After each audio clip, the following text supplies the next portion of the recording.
What's interesting to me, though, is that you seem to be passionate in this book. What is so touching about it for me is a couple of things. One is how intimate and personal it is.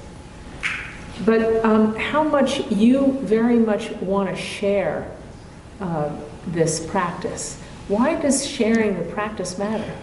Why don't you just keep it to yourself and enjoy yourself? It's a good question.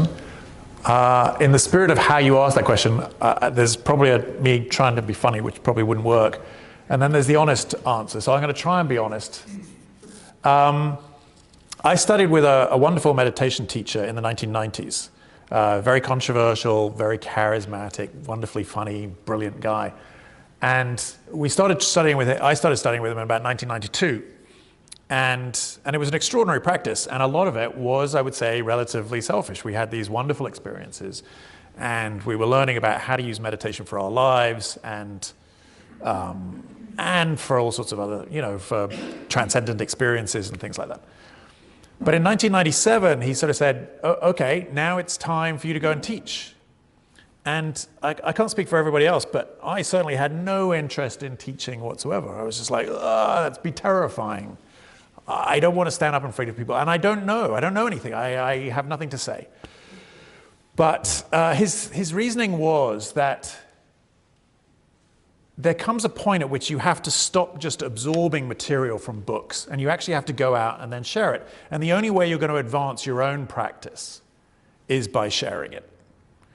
And I didn't understand what he meant at all, but he sort of gave the example of in martial arts, you can go and study with a master and study with a master, and then at some point the master says, okay, if you want to learn anything else, the only way you're going to learn anything else is go and teach other people.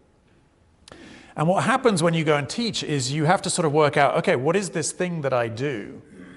And you have to look at it from a completely new point of view in terms of how do I translate this? And it has this wonderful effect that it completely transforms your own practice.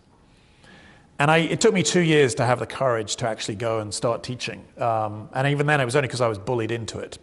But somebody bullied me into starting to teach. And the most extraordinary thing happened, which is as you start to teach, and I felt like I was an idiot. I had no idea what I was saying.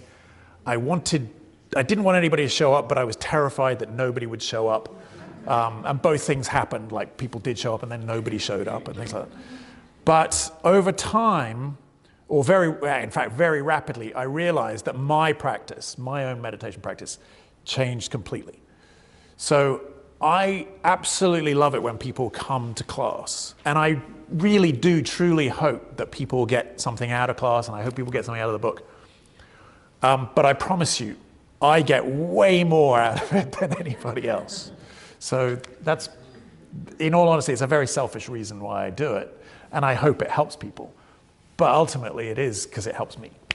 That's wonderful, isn't it? Yeah.